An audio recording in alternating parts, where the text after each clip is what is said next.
Hello and welcome to my channel, iWinDelu's Gaming. One of the most iconic aspects of Genshin Impact is its elemental system.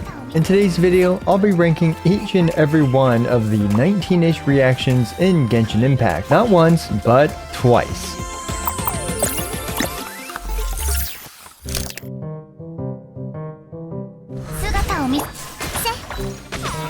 In Genshin Impact, reactions occur when multiple elements interact with each other. It's actually a bit difficult to precisely define what a reaction is, but in this video, I'll be rating 19 things that I consider separate reactions. I'm going to rate these reactions on two different tier lists. One for free-to-play or low spenders, and one for whales basically.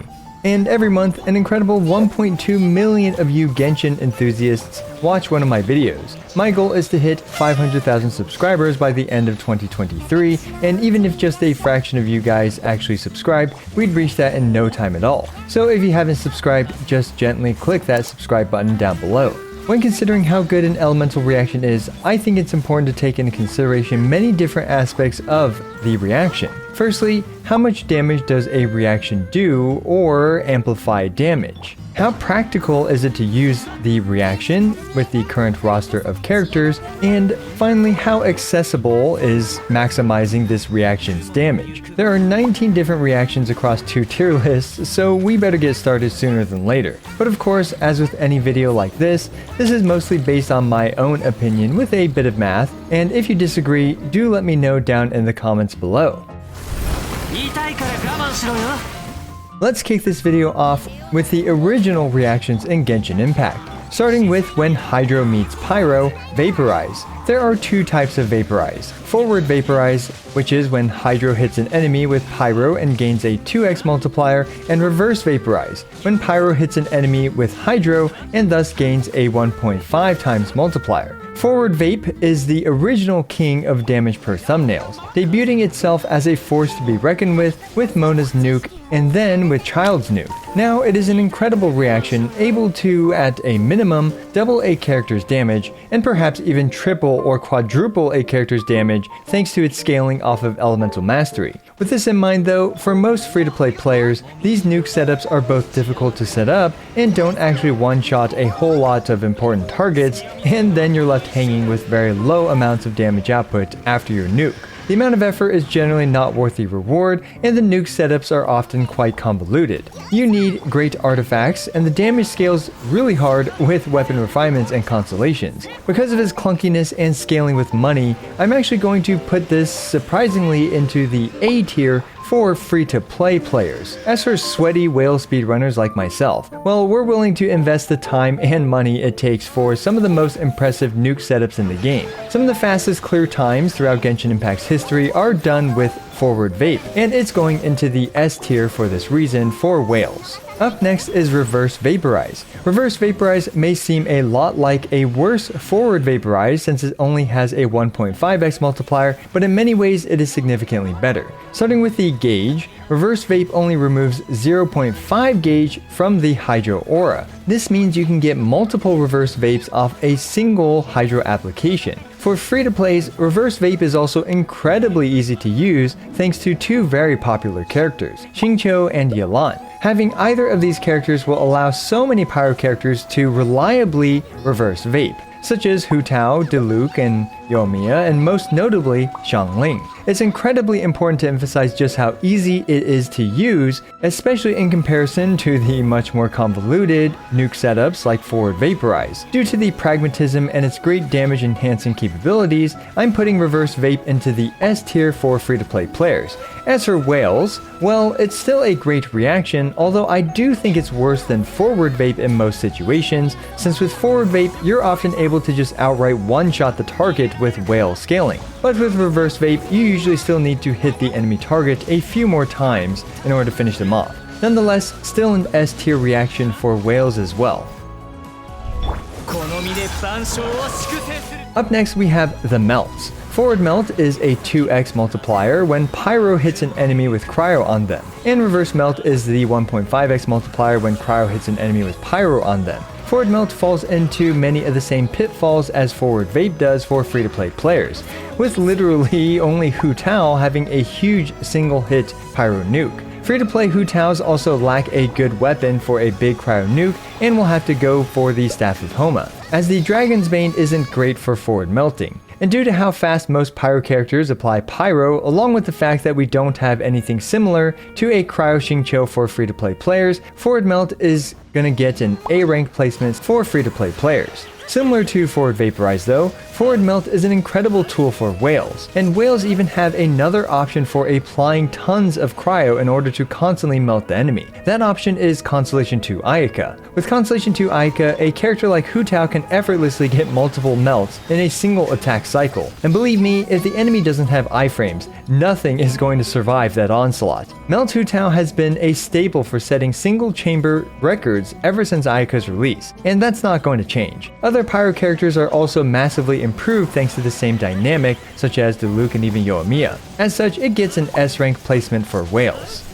Up next is Reverse Melt. Reverse Melt is the 1.5x multiplier when Cryo meets Pyro. Similar to Reverse Vape, it also only removes 0.5 Pyro gauge, thus allowing you to Reverse Melt multiple times with a single Pyro application. Unfortunately though, only one character really abuses Reverse Melt, which is Ganyu. Melt Ganyu is still a good choice nowadays and is actually enhanced in certain situations thanks to another reaction that we'll talk about later. Other Cryo characters can of course Reverse Melt as well, such as Rosaria and Kaya. And one great thing about Reverse Melt is that the main Anemo characters in the game prioritize infusing Pyro over other elements, making it much easier to maintain Pyro gauge on the enemy in order to Reverse Melt. Still, it's much more difficult to use in comparison to Reverse Vaporize, as Xingqiu and Yelan make that completely trivial to use. It is also much less helpful to as many characters as Reverse Vaporize, so it goes into the A tier unlike Reverse Vape does for free-to-play players. Reverse Melt is almost entirely carried by Ganyu in the Whale tier list, and well, that's honestly all it needs. There are a lot of variations of Constellation 6 Melt Ganyu as well, which makes it surprisingly flexible. Because of Ganyu's performance alone with this reaction, it's getting an S rank rating from me for the Whale tier list. Now with the Vaporizes and Melts out of the way, it's finally time to talk about some transformative reactions, with the first one being when Pyro and Electro have an unwanted child together, Overloaded. Our first transformative reaction is honestly a pile of dookie. It can only hit an enemy once every 0.5 seconds, and with 1000 Elemental Mastery, it does 18,327 base damage. While this might sound like a reasonable amount, it's not once we take a look at further reactions further down this chart. On top of this, it's an incredibly annoying reaction which constantly spreads enemies out, thus hurting your DPS output significantly. Its advantages are that Overloaded is a nice quote-unquote free reaction when it interacts with Electrocharged, and it does some non-negligible damage as well. Sadly, that's not enough for it to overcome its pitfalls, and it goes into the B tier for free-to-play players. For whales, well, it's almost never used, and in fact it's often actively avoided, as its knockback and Pyro plus Electro's lack of synergy is actually detrimental. It goes into this C tier for whales. And we're off to another Electro-related reaction, Superconduct. Electro plus Cryo activates Superconduct, which does a very small amount of negligible AoE damage and reduces physical resistances by 40%. Since Superconduct does a laughable amount of damage, we can just ignore how much damage it does. Anyway, Superconduct is an interesting reaction and actually has a minor advantage over things like Vaporize and Melt. Vaporize and Melt rely on the activating character's ICD in order to activate. Superconduct simply increases all physical damage by around 28% through the resistance shred. However, it lacks the explosive 2 to 5 times increase in damage from Vaporize and Melt. On top of that, there's only one decent 5-star character that actually enjoys using it, and that character is Eula. Sadly, it goes into the B tier for free-to-plays, and as for whales, well, Eula is still a great nuker. It gets an A tier for whales solely for the record-shattering damage per thumbnails enabled by Superconduct and Eula. Our next reaction to talk about is Electrocharged.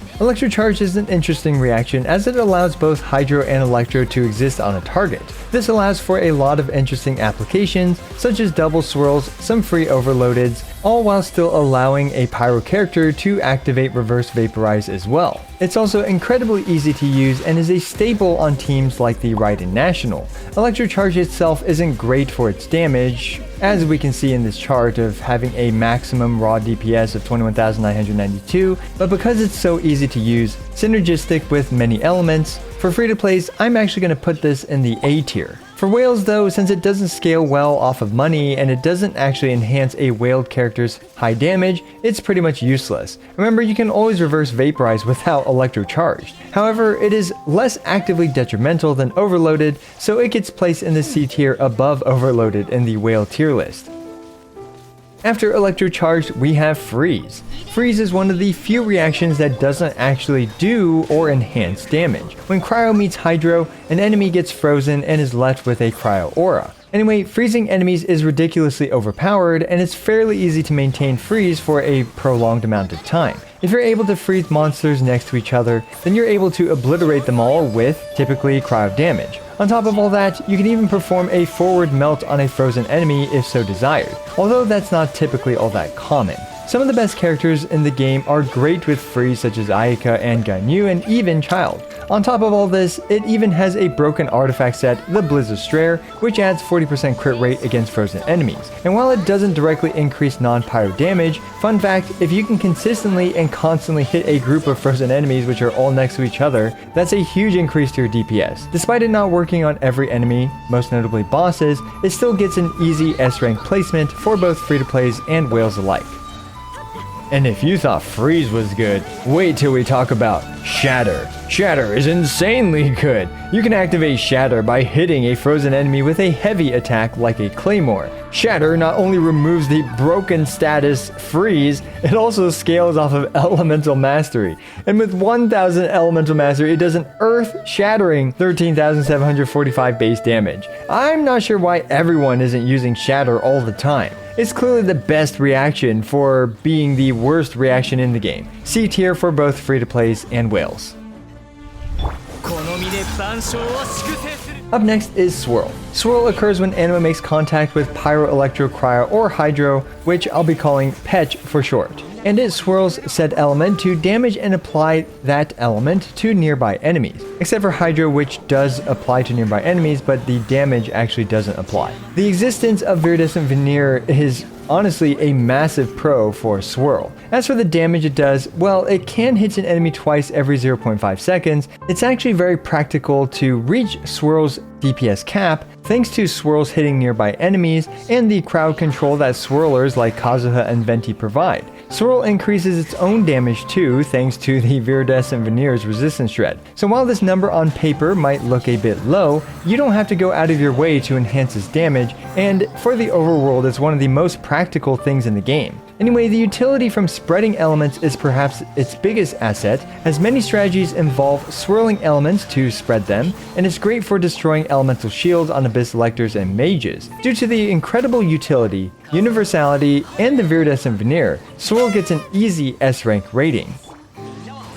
Up next is Crystallize. When Geo contacts an enemy with a Petch element, a crystal drops. You can then pick it up and then you get a shield. There's no other way to put this. Crystallize is a terrible reaction. However, it is nice for providing characters like Yoimiya and Wanderer, when used with, for example, Yunjin, the ability to not get knocked around for a single hit roughly, due to how flimsy the shields are. One of the main issues with Crystallize is that the crystal itself can get stuck under enemies, and thus it's not even consistent when it comes to picking it up. Also, no Geo characters want Elemental Mastery in their kit, so the shields created by it are very flimsy. Finally, the Archaic Petra, while decent on paper, is cumbersome to use due to the aforementioned crystal RNG and it getting stuck under or behind enemies. Finally, the most popular Geo character in the game, Zhongli, completely power creeps Crystallizes shield, thus making it rarely used. Despite all this though, it's not completely useless, and in fact, it can be used with Ito and Ningguang to fulfill Geo Resonance without having a dedicated shielder like Zhongli. Since it's not great but also not completely useless, it gets a B rank placement in both tier lists. Now we finished the OG reactions, it's time to talk about the brand new Dendro Reactions. I'm going to talk about the Catalyze series of reactions first: Quicken, Spread, and Aggravate. When Electro meets Dendro, Quicken occurs, and now Electro and Dendro will gain some flat damage when they hit the Quicken target. What's interesting about Quicken is that both Electro and Dendro can coexist on the enemy. The damage it adds is decent, but it does require good artifacts to draw out its full potential. It also scales very well with money, as anything that scales off of non-transformative reactions tend to scale very well with weapon refinements and character constellations. Now between Spread and Aggravate, I do think Spread is a bit better. Aggravate can be difficult to use with something like a Thrilling Tail Sucrose, as it's difficult to maintain Electro on an enemy when Dendro constantly tries to remove Electro from a quickened enemy. Conversely, for Spread, the Deepwood Memories is insanely easy to use, as you just have to hit the enemy with an elemental skill or burst. Now Aggravate's problems are a bit lessened by other animal characters such as Kazuha or Venti, as they don't need to rely on the Thrilling Tails to provide their buffs. Anyway, I think this trio of reactions belong in the A tier for both free-to-plays and whales alike. We're next left with the Bloom family of reactions, starting with just a regular Bloom. We're starting to see a much higher DPS number in our transformative reaction damage chart. Blooms, while doing the same base damage as Overloaded, has better ICD and are much easier to activate and use. Unlike Overloaded, Bloom doesn't launch enemies everywhere. Also, multiple Blooms can easily be activated thanks to Hydra only removing 0.5 Dendro gauge to create a Dendro core. Now we are talking about just vanilla Bloom, and for free-to-plays, I think it deserves an A tier rating. For whales, unfortunately, Bloom doesn't scale all that well with money, and traditional damage tends to significantly outperform Bloom damage, a B tier for whales. After Bloom, we have Hyper Bloom. When Electro makes contact with a Dendro core, it shoots off and does a nice chunk of Dendro damage. The potential DPS ceiling of Hyper Bloom has skyrocketed to over 109,000 damage, and by the way, this doesn't even include the Deepwood Memories. And what makes Hyper Bloom incredible is that you can get away with terrible artifacts. The Electro activator only needs as much elemental mastery as possible. And then we have all the great Dendro appliers, the insanely easy to use Xingqiu, Yelan, or even Kokomi for creating the Dendro cores, and finally the insanely easy to use Kuki Shinobu or even the Raiden Shogun's elemental skill for activating Hyper Bloom. Hyper Bloom is not only practical and easy to use, but it's one of the best reactions for a free-to-play player, scaling incredibly well off of terrible artifacts. I'm giving it an S rank rating for free-to-play players. For whales, well, the same problem with regular Blooms exists for Hyper Bloom, and as such it goes into the B tier. Virgin is up next, and when Pyro comes into contact with a Dendro core, it explodes and deals a good amount of AoE Dendro damage. Instead of it being great against single targets, it's great against multiple targets. Now the main issue with Virgin is its relative lack of flexibility in comparison to Hyper Bloom. Team building for it is a bit more restrictive, and Toma, being by far and away the best Virgin activator, does restrict its usage. Nonetheless, it's still a broken reaction for free-to-plays, having roughly the same damage output as Hyper Bloom and requiring only terrible artifacts. An S rank for free-to-play players. For whales, again, into the B tier goes, as whales have better options than relying on transformative reaction damage. Now this next one is a bit debatable as to whether or not it should count as its own reaction, but it's Bountiful Cores from Nilo's kit. It's also incredible just like the other Blooms, and in many ways it's even better, but also it has some weaknesses as well. The main weakness is that you're stuck using only Dendro and Hydro characters, and thus you cannot use an animal character for crowd control. Besides that, from a damage perspective, and with the investment requirements being so low, requiring only a C0 5-star character, Nilo, as well as copium artifacts, Bountiful Cores get an S rank rating for free-to-plays as well, and it gets a B rank for whales. Our last reaction is Burning. Burning is when Pyro meets Dendro, and it takes 4 times a second, burning away the Pyro gauge. By itself, it's not a great reaction, having roughly the same max DPS as Superconduct. However, because it can coexist with things like Quicken, and you can put out Burning with Hydro to create Dendro cores, and finally you can even melt or vape off of the Pyro gauge, it's not useless. I'm putting it into the B tier for free-to-plays. As for whales, well, there are some uniquely good melt setups for Melt Ganyu, and as such, I'm giving it an A tier for whales. So there you go, my ratings for every reaction in Genshin Impact twice. These videos are a massive undertaking where I effectively edit 40 different sections. So if you enjoy this type of content, do gently click that subscribe button, as it's the easiest and best way you can support me. Let me know what you think about my tier lists and what you agree or disagree with. As always, I appreciate every single one of you. This is I Want to Lose, signing out.